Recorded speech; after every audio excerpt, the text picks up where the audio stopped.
Yo, what's up guys, it's Talon. Today we're going to be coaching a Emerald support Janna player. Generally just going over some really fundamental things that you need to understand as an enchanter, like understanding laning well, understanding when to rotate, where to be on the map, those types of things. So if you guys are interested in that, then definitely stick around for the rest of the video. If you're interested in coaching from me, a rank 1 solo queue player, then DM me on Discord, Talon1169, or through the link in the description to my Discord server, and then find my Discord through there. Anyways, it's $25 an hour, and I hope you guys enjoy. You know, Discord's weird. I mean, plenty of times I'm coaching people, there's random little things. It happens. But yeah, first thing, Ignite probably better, generally. Unfortunately, our ADC took exhaust, or took heal rather. Like, if he didn't take heal, you would probably just want to heal here, because you're not really going to be playing to win the lane, but since he has heal is why we'd rather have Ignite. And then, as an ADC, or as a support, when your ADC randomly decides to walk this way, level 1, we go follow him, not because it's the good play, because we just want to follow our ADC so that they don't get caught or die, because if, like, say both the enemy did walk there, you would lose his flash right now. So we just want to follow them level 1. We want to try to get them to go to the lane with us, but yeah, if they don't, nothing we can do about that. And then never ever do this ward. This is the most useless ward, and is like, if I'm playing a lane phase as an ADC or support and I see my random ADC or support do this, I immediately know that they have no idea what they're doing. The reason that this doesn't make sense is because the first thing it does is it gives you vision of a bush where you don't need any vision. You don't have enough range to really auto attack or poke someone. So like, if you get vision of this Caitlyn, for example, you're not going to auto attack her, you're not going to get a bunch of damage on her. Maybe you get a Q on her that doesn't really like help the lane phase very much. But you can typically just assume that someone's going to be in that bush. No reason they wouldn't be. And then if they are human, again, they would both be there and they would kill your ward right away. And then they would be able to get level 2 before you, which then makes it so that you're just going to lose the lane because you're just going to have level diff if they play properly again. And then third here, your teammate's not there. So if the enemy were walking up at you directly and they realize that you guys are split up, they're going to just hard walk at you and then you're going to take damage. Does that make sense? Yeah.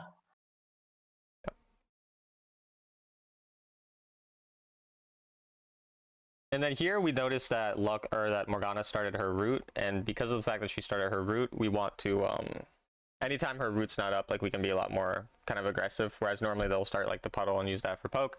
So there's that as well. And then also we typically want to be playing a little bit harder for lane priority, as like just support, especially enchanter supports in general. And so pretty much as soon as this wave came, you could have already just started auto attacking it.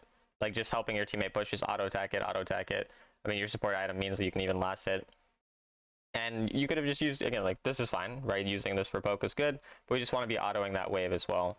And then, I mean, obviously your Jinx is getting hit a lot, which is unfortunate, but again, if you just push this wave with her... If I had yeah, okay. Yeah, it just makes it easier. So we just kind of want to, even like here, right? You eventually tried to do it, and it just was a little late, but if you were aware of that right away, then she wouldn't have lost that minion as well, which would be useful.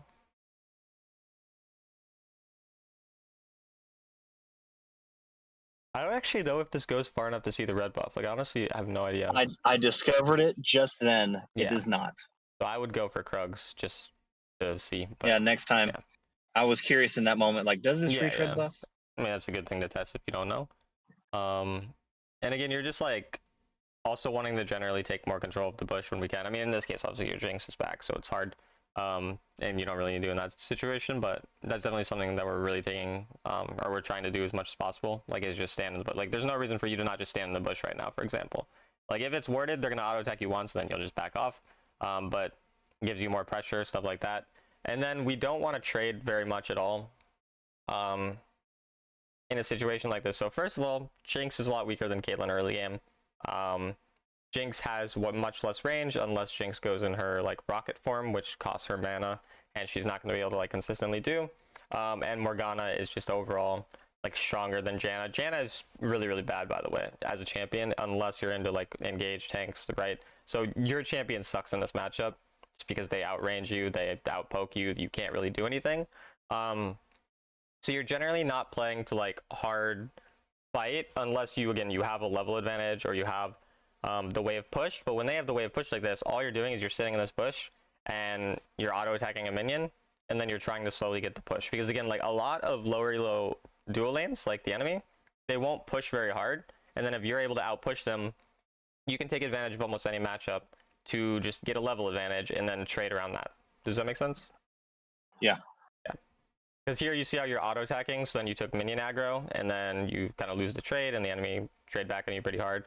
And you're also trading in a way where, if we look at the positioning of the lanes, so typically what we want to do is we want to be on a line with our ADC. So if your ADC is right here, you want to be here, so I can draw a straight line between you two, because then you can auto attack people at the exact same time. Whereas just pay attention to where you are for, so right now, you see how you're above, you're not on an even line, you're above, and then you walk forward, you trade, so you're taking auto attacks from 2 people, meanwhile you're the only one auto attacking. Then, because you took damage, you back off, and then she goes up, which is very, very common that lower elo players, they don't pay attention to this. And so now she goes up, they can both auto attack her. Again, they're bad, so they don't, but like they could. And then this is where you're actually in a relatively decent spot. Since the Caitlyn is slightly farther forward, it'd be more ideal if your Jinx is like, this isn't your fault, it's just more ideal that your Jinx would be closer like here, so you guys are both auto attacking her. So you basically want to create as many opportunities as possible to have 2 people auto attacking one, and obviously minimize the amount of times that they're doing that to you.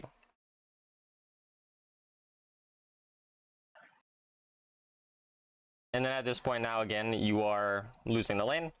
And so the main thing to be looking for at this point, and you can see even Morgana just did the same mistake. And then, yeah, you walk up and see, like, you're going to actually win this just because of level diff, right? So even though the enemy were winning the lane the entire time up to this point, and your Jinx was playing it very, very poorly, and again, you made a mistake. Your mistakes were a lot more reasonable than hers, but still mistakes. You're going to win anyways, just because of level advantage. Imagine if this was something we intended to do, because like this is pretty much just like, oh, the minions died, we end up getting it, and the enemy don't push. If we're playing really hard around this, the enemy, like, they never notice, especially again in the lower ranks, and you would just be able to win a bunch of free trades like this. And instead, so this is the reason you win it, right? So it's also important to understand when something does go well, why it went well. And then, yeah, that's why, and it ends up working really, really well, so. And then a very common thing I like to do as a sport, we'll see if you do it, is when we recall at the same time as our ADC, we go mid first, because there's nothing that you can really do going with this Jinx right away. Like, you don't need to help her. I think she still has her flash too. Like this doesn't help. Your Kha'Zix clears very fast. This is like a second that you're helping. Whereas, and to be clear, your teammate ended up recalling, so then you don't go here. Like, I want to make that clear as well, but it's more just something I want to mention. You go through mid initially just to see if you can help someone, and then what you usually end up doing as a support is either obviously you get a gank off, you help your teammate kill or do whatever, or you just help him push the wave. And then by helping him push the wave, you give him a timer to either recall or roam, which then means he can go help you guys afterwards, or he can recall basically. Does that make sense? Mm-hmm. And that's one of my strategies that I do. Here I saw that it was basically she'd already pushed, but I was putting myself in a position that if she got ganked, I was close enough that I could go help her, and my wave was in the dual lane far enough back that if the Jinx was human and had half of a normal person's brain cells, wouldn't be pushing into empty space, so I had time to get to her as well. Yeah, for sure. I just want to make sure we're aware, and sounds we are, so that's good. And then here as well, we kind of also want to pay attention to the map well enough to trade more aggro when our teammate's here. So like, our teammate is rotating first, so you should have been walking up and threatening the enemy and auto-attacking, right? But we weren't really aware of that, and then we don't get much value out of the roam. And even here, I would have paid a bit more attention to Aurora, just because she was the one actually taking damage. But yeah, and pay a bit more attention to that overall. And yeah, it's good to put your body in front of her, because in that case, she's really, really low. So, I mean, this is good, just trying to get her out. Yeah. I'm really trying to get her out. Yeah. And I might have even wanted to exhaust it. We do at this point. That might be a bit troll, because you almost killed your teammate, but I respect the effort. But I don't know if I would have gone for the flash play there, because if the Ahri actually landed her combo like on Aurora, she would have died from that, and it was just overall pretty risky. But I mean, it did work out. So.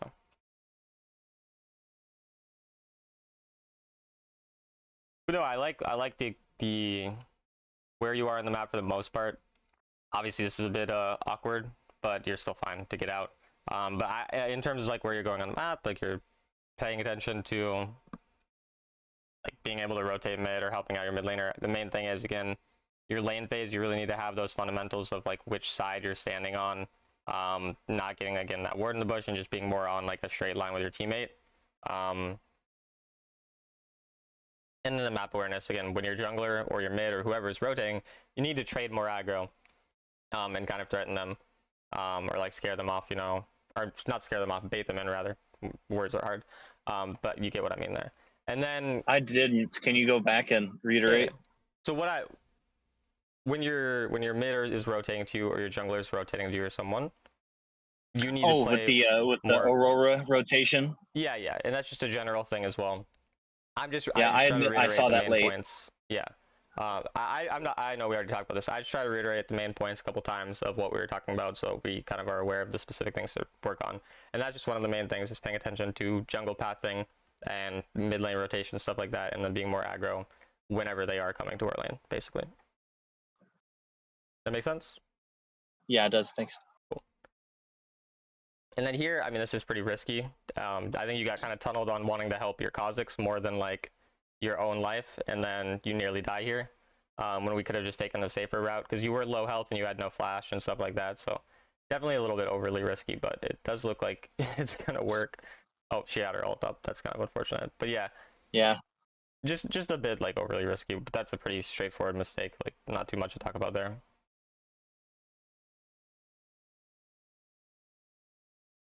Do I need to ping more?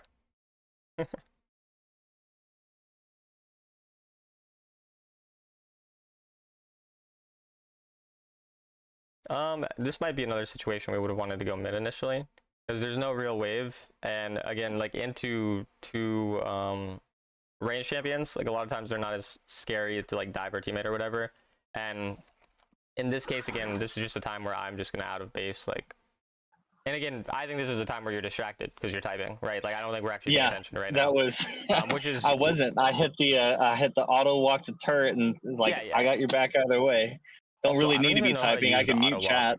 I don't even know how to use the auto walk to turret. Like you tap the map. Yeah, I have no idea, because I think it's a setting I have to activate. I don't actually want to activate it, but yeah. And then you see you ended up coming here, and then we just could have, like, he literally recalled right. I could have been mid. Yeah. So that's one thing, and yeah, that's a reasonable thing. But in this case, also, I do generally like when I can help mid push around this time, because this is right when objectives are coming. And so what you should be doing is you should be pinging attack, and then walking at this wave to try to encourage your Aurora to go on it. Now, if they don't, then you leave. But like, we can try to make people's actions change with pings and stuff like that. And yeah, a lot of times they don't listen, but they do listen, let's say 30% of the time. And that's better than 0% of the time, right? So we want to try doing that type of thing. And then again, here, you just want to help your teammate push the wave as fast as possible. This is really, like, this doesn't do anything walking this way. All that this does is gives you a very small chance of dying for no reason.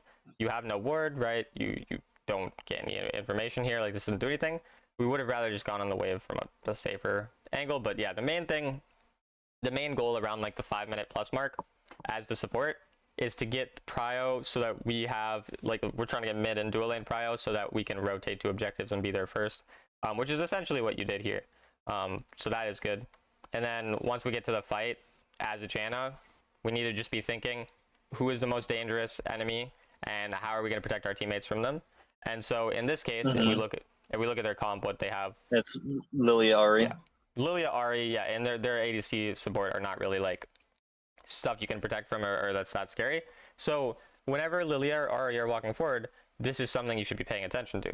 And so if we look right now, like, you don't need to be positioned so far back. Like, Lilia's walking up. What's she going to look for? She's going to look for her Q. She's going to look for her ult. She's going to look for some type of engage. I want you to get hit with the engage, if anything. Like, if you get hit by a root from Ahri, or a charm from Ahri, or a root from Morgana, or whatever, like, I don't mind. It's like, if it doesn't hit your carries, probably a good thing. You have your ult. You're not going to get one shot. You have flash. And so, like, when she walks up here, you should be anticipating that, and you should at the very least throw a Q, right? Like, at least you should. Yeah, it's on its way. Yeah, and you should be, like, it's right. It wasn't on its way. No. You throw one right here, and then can you not throw another? I don't even remember. I'm about to hit the button. Yeah. And again, when we're aiming it, okay, so this is another thing. You aim it here. Where are your teammates? They're here. Why would Lilia walk here? You know what I mean? And this is just anticipating where they're going to actually walk in their movements based on like putting yourself in the enemy's mind. So if we just look, we need to look at our teammates' positioning too, because again, you're throwing this just directly at the dragon, but the Lilia is never just going to walk directly at the dragon, right? Like that wouldn't really make that much sense. She's definitely going to go walk at your two teammates. And so try to pay attention to your teammates' location as well to determine where the enemy are going to go and just put yourself in their mind a bit more. And again, if we can position a bit farther up in order to be able to even ult them off or just keep them, like right now, you should definitely walk up and try to ult them off, which is what you're going to do. So this is fine. But yeah, I would just say in team fights, the main thing is making sure we're identifying who's strong and then paying more attention to our teammates' position to like aim our spells, because that's going to help us land a lot more skill shots on the enemy. So.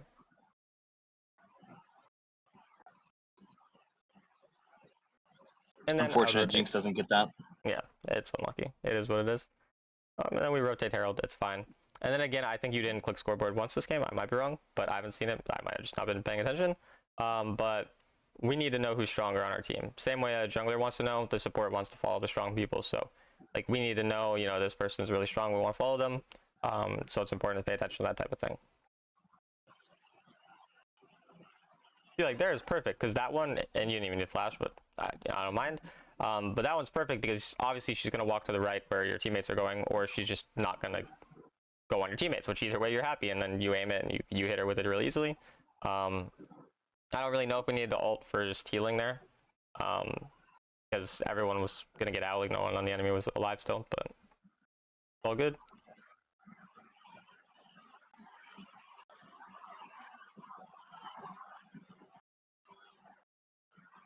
Yeah, and I assume you just help him push, and you can probably just recall. I mean, you can go topside first too, like I don't mind this, and then...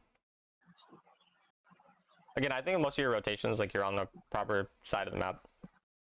I think a lot of it does relate to laning and then how we're playing fights. Like at this point even, like just back off, you know, like we have nothing we can do, like our teammate's dead, he went under the turret because he's a silly goose. We can just back off. Instead we kind of just go a bit too far forward and put ourselves in a pretty dangerous position. And I think the enemy are extremely bad, so it doesn't matter. Oh, it might still matter. I have no idea. Okay, they're really bad, so we appreciate them. But that is just something. Oh my gosh, can I just say real quick that jumping into Emerald 4, Emerald 3, and then getting placed with Diamonds and Low Masters was such a wake-up call. It's a lot different, yeah. Oh my gosh, yeah, these guys are way better than me, and I'm having to get better quick. Very happy for this coaching. Is this Emerald or is this the Diamond one? Like this game? There are diamonds on this team. Yeah. In this game, and I'm in Emerald at this point. Gotcha. Yeah, and eventually I'm looking to recall whenever we can. Obviously, like we can help our team get the turrets. If they go forward, they go forward. But a lot of playing enchanters in the later parts of the game is just following whoever's strong and protecting them. It's not like the most complicated role when it gets to this point in the game. The lane phase and understanding rotations are like the hard parts of the role. So at this point, the way you're playing everything is fine. Just following our team, doing what they do. Nothing too complicated. Orin had a really strange TP there. But also what I want you doing at some point is starting to potentially be playing for like let's say that bottom lane, I think the bottom lane turret's about to die because their Orin rotated for no reason. But let's say Orin was still bot side. I would want you to eventually get a recall and try to play around that turret just because that's the only outer turret that's left. And so you just go and you walk and you help someone take that. So a lot of times, like when we're looking where to rotate in the mid game, it's based on what turrets are alive or what turrets we need to protect, you know, depending on the situation. So that's something you could pay attention to as well. And we haven't gotten a recall off, so this is kind of a problem. No, I keep asking my team for a recall, but yeah, it's perma-fighting, I guess. That fight with Ornn was so unnecessary. I think I pinged retreat 3 times, and then Dragon came up. Yeah. I think this might be the game where I actually end up with 5,000 gold before the recall, which is entirely unacceptable. But I also felt like if I left the team, then the team loses. Yeah. I mean, in the current situations, there hasn't been any situation where I'm like, we definitely should just 100% recall. I think it's like pretty reasonable to be staying up this long. We would definitely want to be trying to look when we can. And there's no reason you don't recall after this fight. Like there's nothing to do at this point. You know, like there's one tanky Ornn that's about to die anyway. We should just recall now, like right after this, because you don't do a bunch of damage to Baron if your team even does go Baron. So this is the time where it definitely would be. Yeah, and I get that you want your team to do Baron, but like again, you're not protecting. Like this guy's not gonna die to Morgana. If he stays up an additional 8-10 seconds, and the enemy come, you're not that useful in terms of protecting him at this point. You can shield him and peel a little. Not gonna do that much. Okay. So like this is when you're just. So that like, was my opportunity right there. Yeah. This is when we're like, I don't care. He's a tanky Scion. Like he's a big boy. He does probably not die unless he ants really hard, and it's probably not something you can protect. And again, like let's say you'd recalled 8 seconds ago, you would nearly be back. I would have had a Harmonic Echo, Lucidity, and I'd be there. Yeah. So like now we're sitting here and. Your champion never runs out of mana, by the way. Like, that's actually kind of... Oh, you have blue buff. Okay, that makes way more sense. I was like, why have you never ran out of mana yet? But yeah, you have a blue buff, so... That makes sense. But yeah, definitely could have at this point. And honestly, 5,000 gold in support might be, like, a record. Like, I don't think I've ever recalled with more than, like, 6,000 gold, like, as, like, anything. Which is kind of hilarious. But... Yeah. And then, yeah, we see he just dies anyway, right? Because we just can't... Yeah, I got tired of helping him. Yeah, I mean, there's nothing you could... There wasn't anything I could have done. Yeah. And it is definitely this recall thing, and then it makes you also, like, you were also half healthier, so now you should have died, but again, they kind of, like, lack awareness, and then it looks like, again, like, the enemy could just destroy you here if they had, like, any awareness, because you guys would all get aced here. And again, they're not, like, their Lilia is just farming her red side, so we're happy about that, but it was extremely risky, and the recalling is definitely a big factor there, so... But it's something you realize, and yeah, I know, like, you're looking for it. And a lot of these things you're kind of, like, looking for them. Like, you're aware of what you should be doing, and it's more, like, finding the actual opportunity to do it, or getting a bit too caught up in our teammates, like, kind of mess, and that type of thing.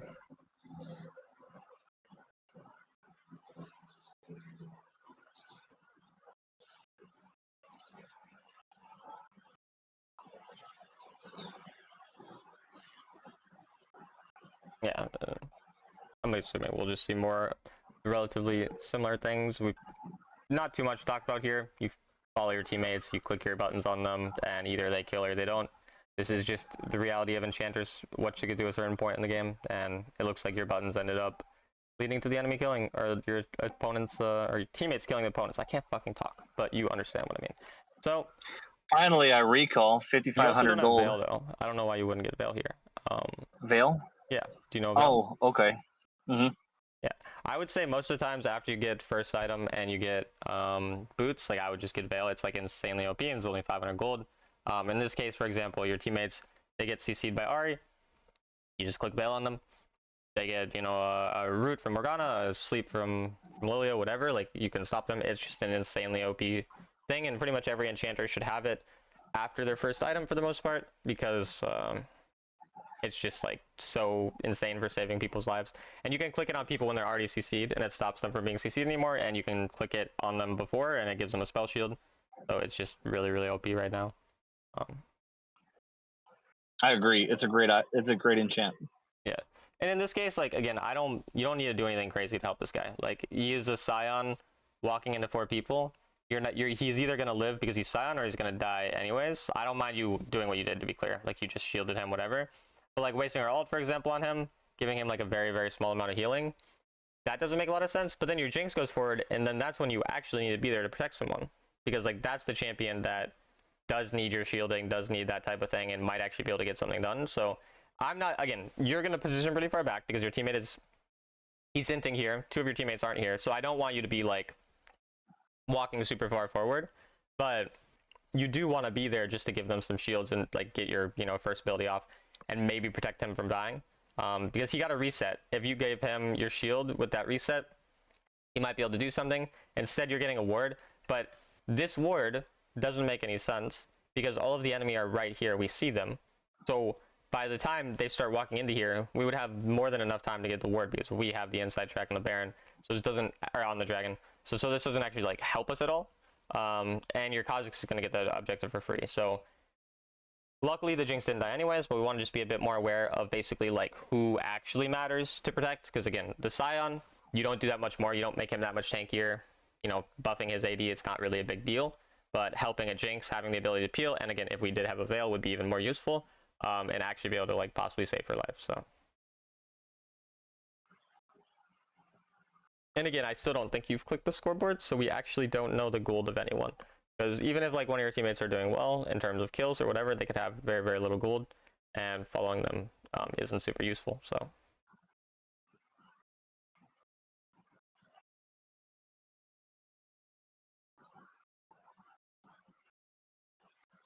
Yeah, and I mean, dumb this passing is, there. yeah, well, this is again just a positioning thing. Like, why would we ever go by Aurora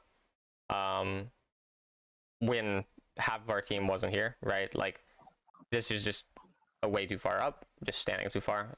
Again, it's an obvious mistake, so you can see it, so I don't need to talk about it too much, but I think just having general awareness of where our teammates are, and standing in a way where we're both not in danger but able to protect them is pretty important.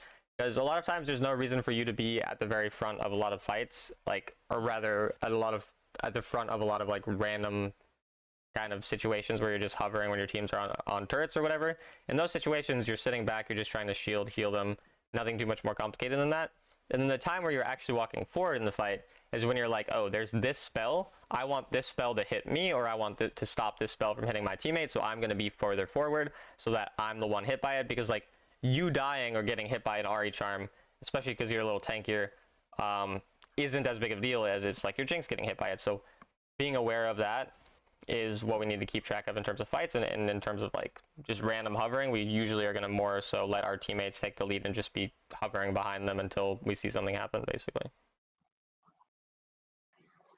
And again, I probably would have rather hovered Jinx and Ahri, or Jinx and Kha'Zix there, or just Than the hovered Aurora. far behind Aurora, yeah. Like even here, you don't need to stand this far because this doesn't do anything. You don't do damage. Like obviously you do a little, you basically don't do damage. So if you go here and you hit this doesn't do anything. But if one of the enemy catch you when all of your teammates are not here, then you could lose the game. I mean, you probably won't because you guys have 3 inhibs, but like that's how you could throw the game.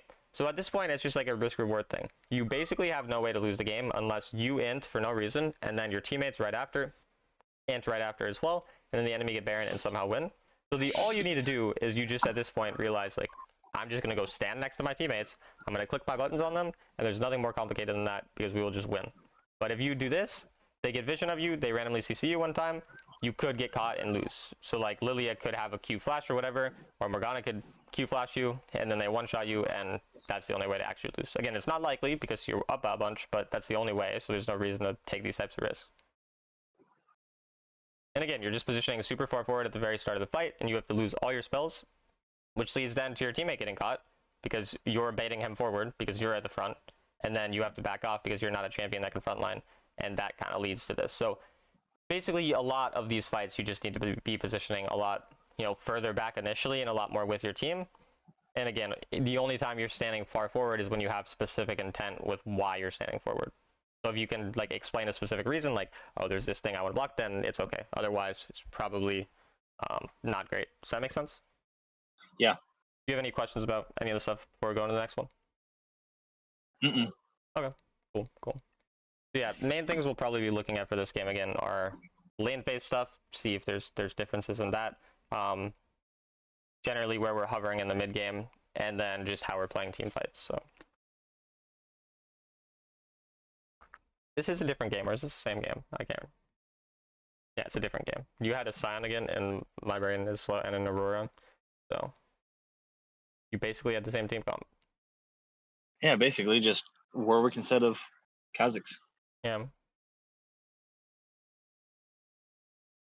So like here again, now we're walking with our teammate, I'm fine with that, and then obviously you're going to go hover him, so it's going to be a bit of a unique situation since your Warwick is weird. And so when you see a jungler who's weird like this, it's even more important to just hit the wave to get prio frequently. In this case, you're doing everything fine here.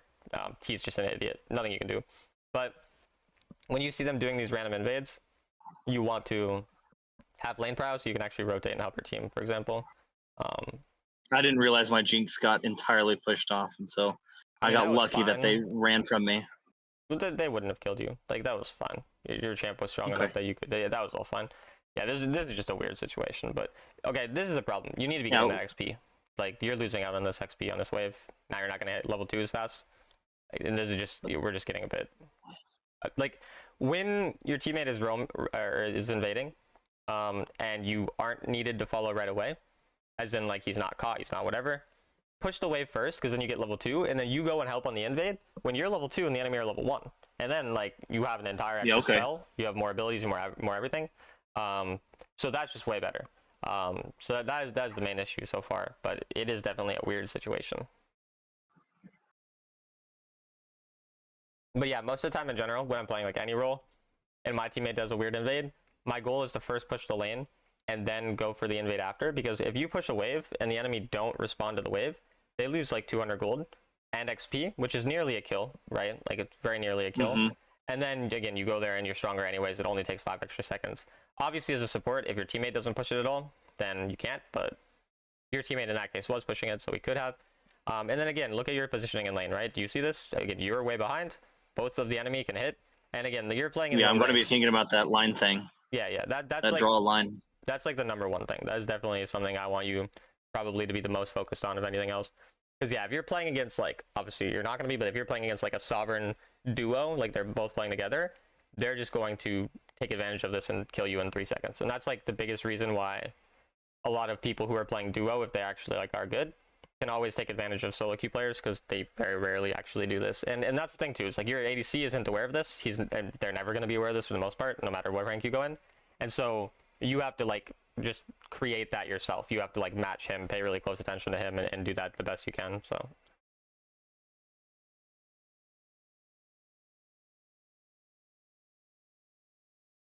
and then I mean, yeah, at this point you're kind of just hovering under turret and not too much to do, since it is.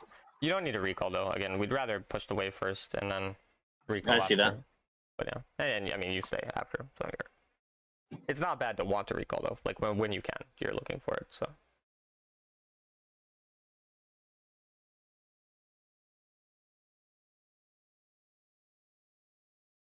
And luckily the enemy back off, so you probably fine too. Yeah, your Jinx is wanting to stay for some reason, but I think it's a fine time to recall. And yeah, since your Jinx is low, I don't mind like going back to help her. I can see her looking again, thinking like, can I rotate bot? And I really like that that's something you're thinking about, and I want that to continue to be something you think about after every base. And yeah, in that case, you're right. Like, go top first, and then you can hover mid after, because now she's recalled. So again, I think like your rotations are generally where you should be for the most part in the early game. And that's definitely a really good thing, because it can get you a lot of like this. It gets you just a bunch of free spells. Free damage on Zed, yeah. And Almost a kill. You could hit the turret even with your teammate. Like, I don't mind doing that either. Get another plate, yeah, which is what we do now.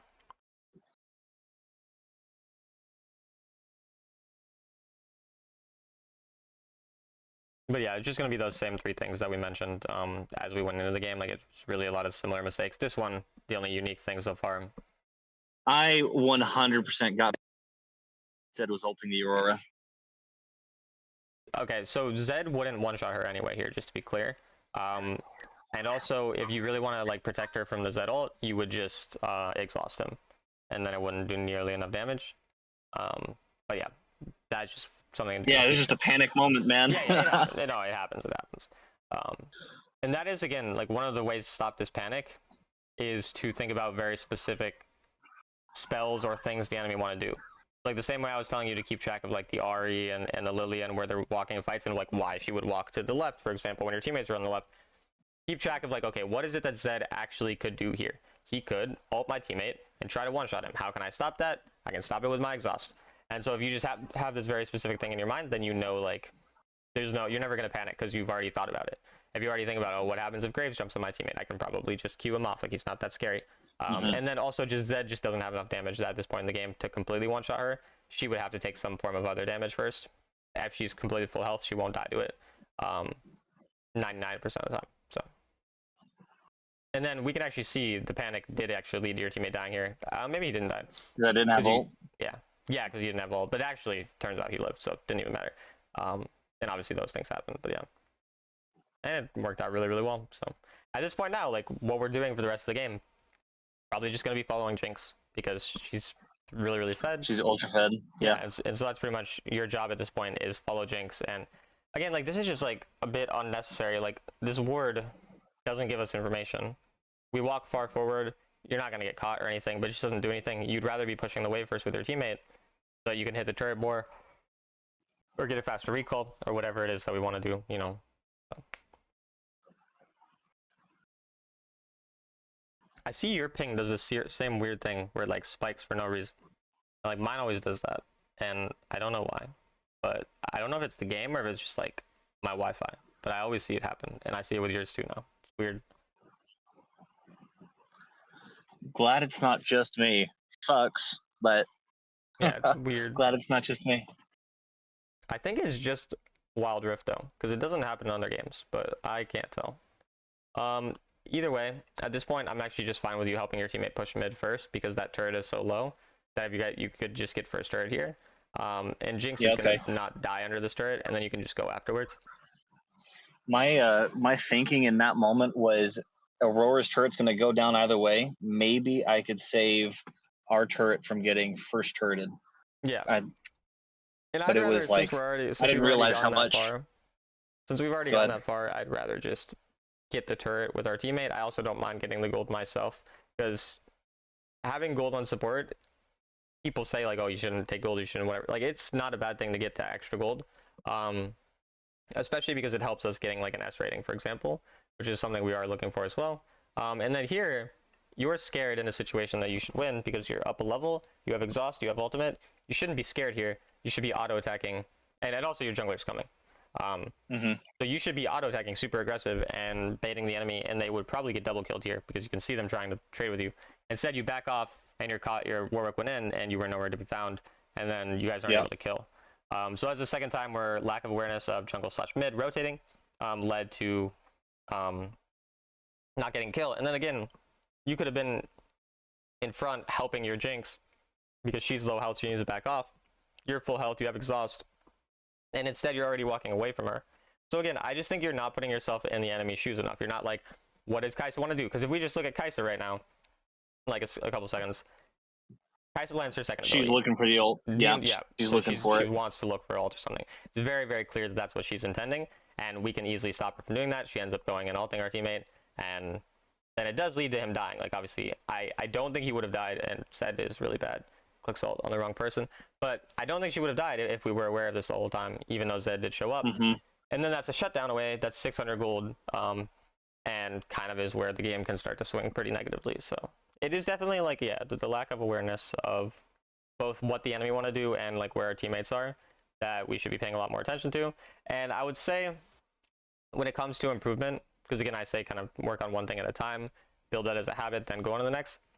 I don't want you to initially work super hard on this like map awareness in the early game. The first thing I want you thinking about is all that lane phase stuff in terms of auto attacking at the same time, standing in the same position as the enemy, or standing on the line rather with your teammate, right? That is what I want you thinking about initially.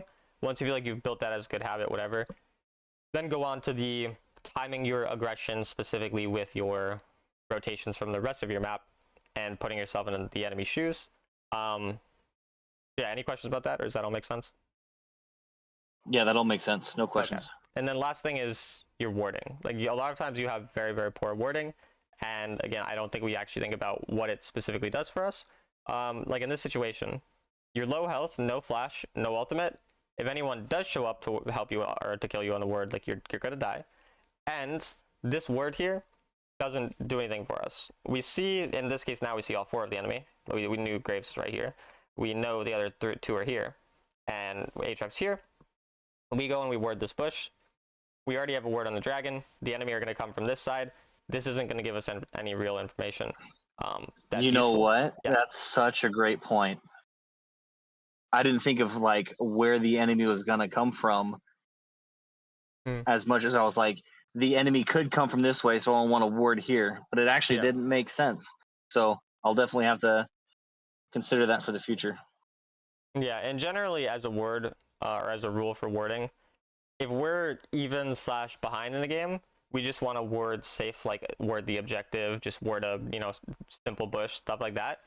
And then when we're ahead, we're winning the game and we have the lanes pushed already, that type of thing. That's when we start to ward deeper into their own jungle, ward onto their camps, ward like a place like you did there over the wall. So that's just a general thing about warding as well. And then again, you're recalling just really late, like you were on no mana. So you being there for this long, like instead of doing that ward, you should have recalled, for example, because we're just walking around with basically no mana, clicking buttons, like, but we can't click buttons rather. So it just doesn't do anything. And then like instead, you're trying to get fruit just to get a bit of mana, and then you're eventually going to run out anyway. You could have just recalled. Again, we're just walking around. Like this is kind of just aimless at this point, and our jungler's not here, so we're not going to start the objective. And so now again, you're sitting here without. You could have Veil and your boots. Instead, we have kind of low mana, and again, just our spells are just worse.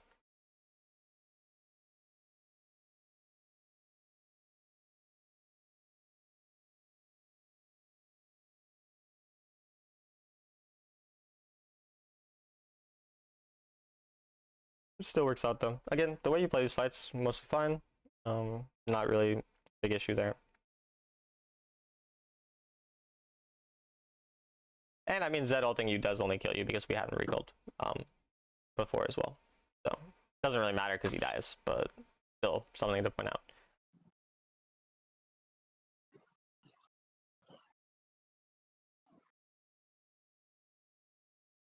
And yeah, these things all just kind of have like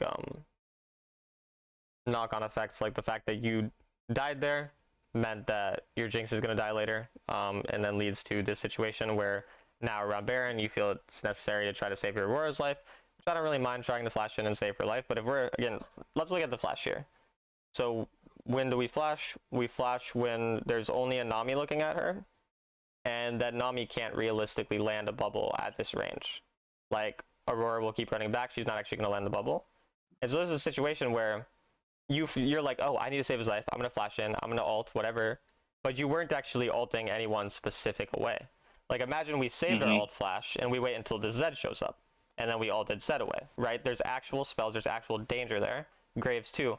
But instead you flash, you ult people who aren't scary, right? The Nami can't. So again, it's the specific spells, keeping track of specific enemies that are actually dangerous to us, that actually does lead to death that probably wouldn't otherwise happen. So,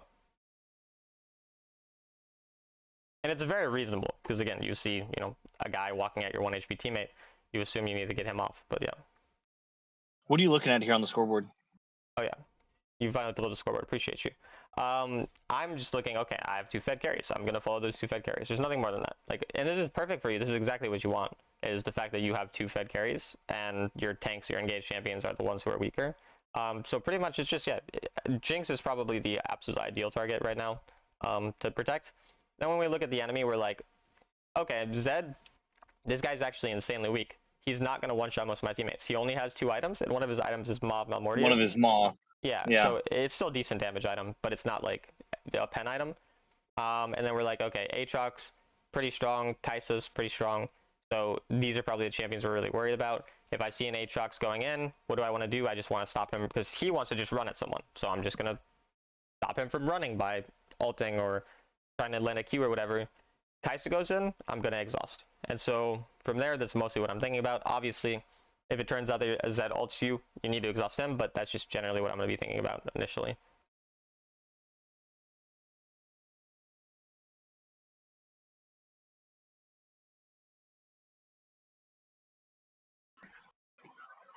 Okay, and Jinx kind of pops off anyway.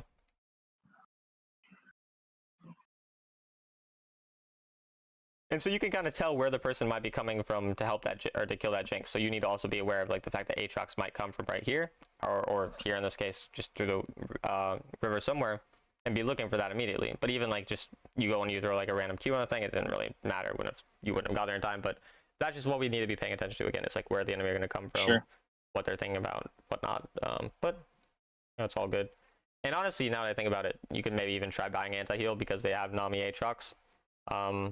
So that might not be bad either, just since their Aatrox is really, really strong.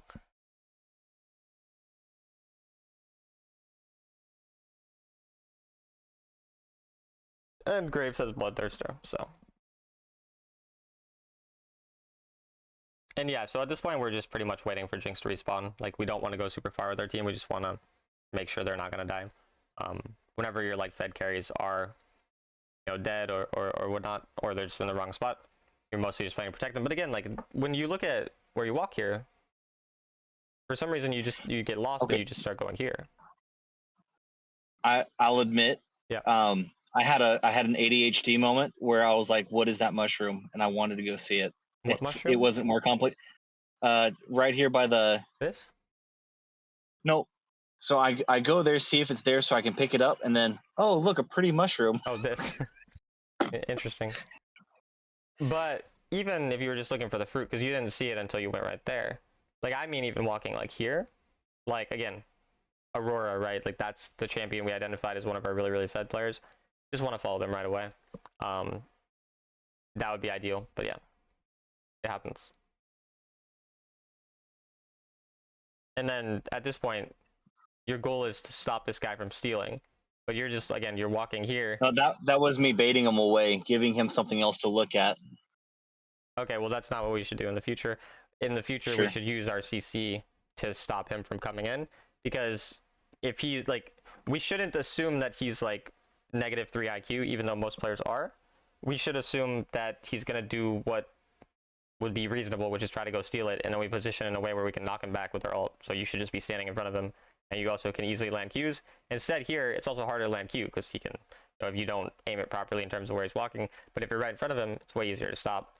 And yeah, for some reason, maybe you're just really good at being in the mind of a loyal player. Maybe that's just my problem. But yeah, it would have just made a lot more sense to just position right in front of the it Baron. takes one to know one. Yeah, Talking about being in the mind of a low player, been there for so long. I respect it. And yeah, all here is fine. Either way, just recall, spend our gold again. Like, there's no reason not to spend your gold here. Your Jinx is not going to get one shot by a Nami. Like, that would be pretty crazy. I would start playing Nami everywhere if that happened. You might as well spend your gold and get your Veil so you can protect them for when it matters. Instead, you're sitting here again. This doesn't actually do anything to help your teammate. He's going to do the same things anyways. And then you could be here with 2,000 gold spent and a lot stronger. Instead, again, we're just continuing to hover someone who doesn't really need it, right? So, and this is good. Like, this is when you're just like, yeah, I'm gonna ult the Aatrox away. You didn't really need to exhaust him; he was already dead. But I don't mind being overkill on the champion who's fed, and you should pretty much just win from here, I assume. I think we're pushing side lanes. Yeah, your Jinx. I don't think there's that much you can do. Aatrox is basically unkillable. I think the problem is more just that you walked forward further after she was already dead. Like, you also have to be able to identify kind of when our teammates are just dead, right? And just like get out as fast as possible. And that's just something that comes with experience, and sometimes you miscalculate it, but at that point your teammate was already very, very dead, and we walked a little too far forward after, and unlucky. It is what it is. But you should be fine anyways.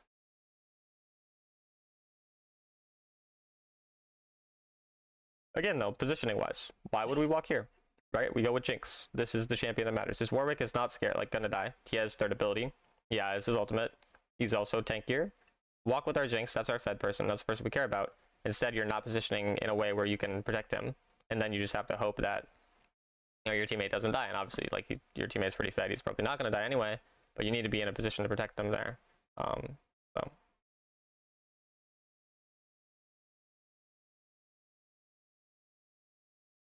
And again, your Veil, I don't think you used it with the intention of blocking a specific spell. You'd because only Nami was really there. So there wasn't really anything Nami would be able to do, and you'd be able to react if it was like a bubble. Whereas if Zed ulted and then you stopped like Zed ult, it's a lot more useful. It would have been huge. It wouldn't matter because we're winning by a lot, but yeah, there's that. So we'll go into some of the notes. You see my screen? Yep. Okay. And Japan, dude, the autocorrect's a crazy. Dude, the Mac is crazy. Yeah. All right, so we'll go back to the first game. First thing is do not ward bush. Level 1. And then stay in line with my ADC. Yeah. Also follow ADC level 1. Remember, like your teammate went to the wrong place, and so you should just follow him just in case. And then yes, stay on a straight line. Shoving wave before going to meet the invade. or push wave assist the invade. or helping invade when possible, because so like this game, the start of the Yeah. invade, like it was just this game, right? I think yeah, like this game you had to be Yeah, with the here Grace because your Warwick. Warwick went right away, like before the wave even came, like your Warwick was here. So it's fine in this case that you went there right away, but then it was like But the it first kind game of with the Kazakhs. no, but it was still this game where then a little bit later, like 20 seconds later, because I think your teammate died initially or something weird happened. Like then you Oh, should you have just came back focused. and went Yeah, for the red buff and again, so and I then went out. And you should have been pushing the wave faster, like at that point, when it was possible. But like here, like this is when you walked up when you should have hit the wave. Like this is what I mean, because then we're okay, just yeah, I agree. yeah. But that it's a weird situation. But yeah, generally when we can, we're looking to just get the wave push first. Then other lane phase things. I think lane phase.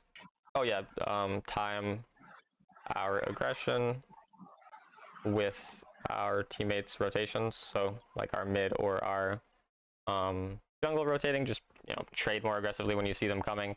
If you see them on the opposite side of the map or the enemy mid is missing, probably play a bit safer. Will you add to the notes? Yeah. Whenever I'm looking at the scoreboard, I'm looking to see who's strong, who the threat is. Because I'm looking at the scoreboard, but if I see it on your notes as I check it, it'll be a little more ingrained whenever I check the scoreboards. Yeah. Like I get that's why we check the scoreboard. I just want to be able to see it. You're doing on that, the and you're notes also checking before I your start most up a fed game. teammates. And yeah, I understand. Yeah, those two things, just your most fed teammates and the threat. Yeah, if you pay attention, that's good.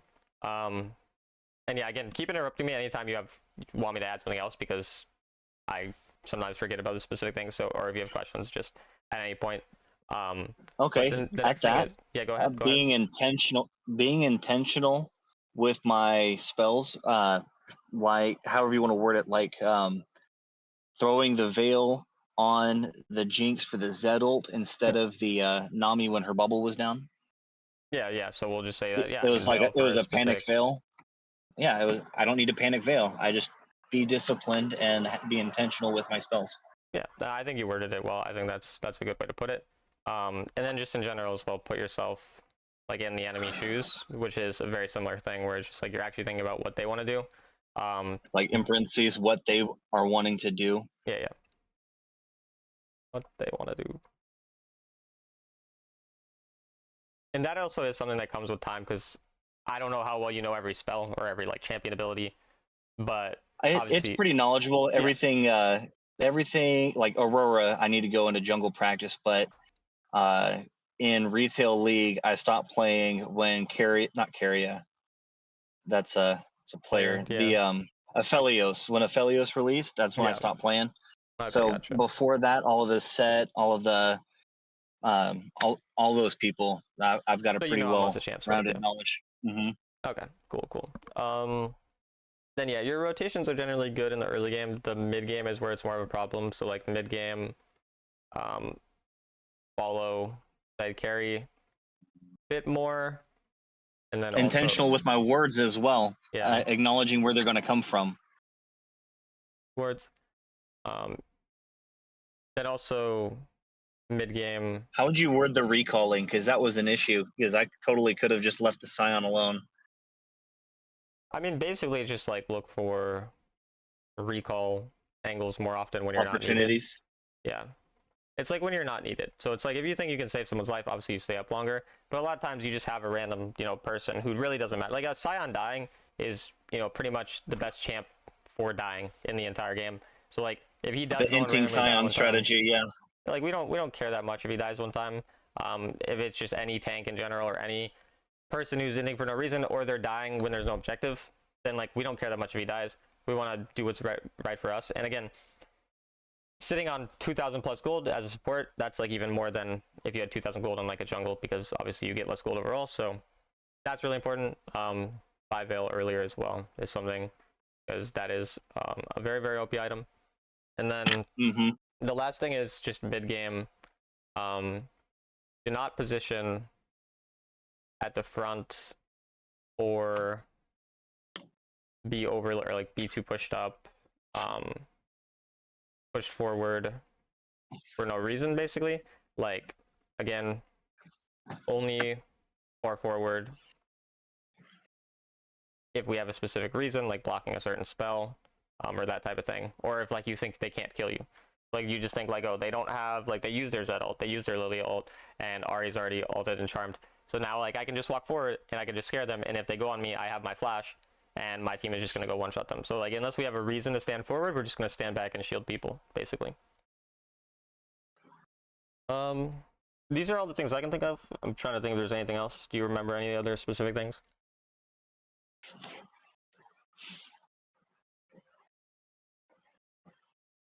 No, not off the top of my head. Okay, then I'll send you these. Obviously, you can message me again if you have questions or you remember something specific. But yeah, and I'll probably actually upload this one to YouTube in like a day or two. And yeah, see you later. Good luck. Good luck. See you in your stream. Have a nice one.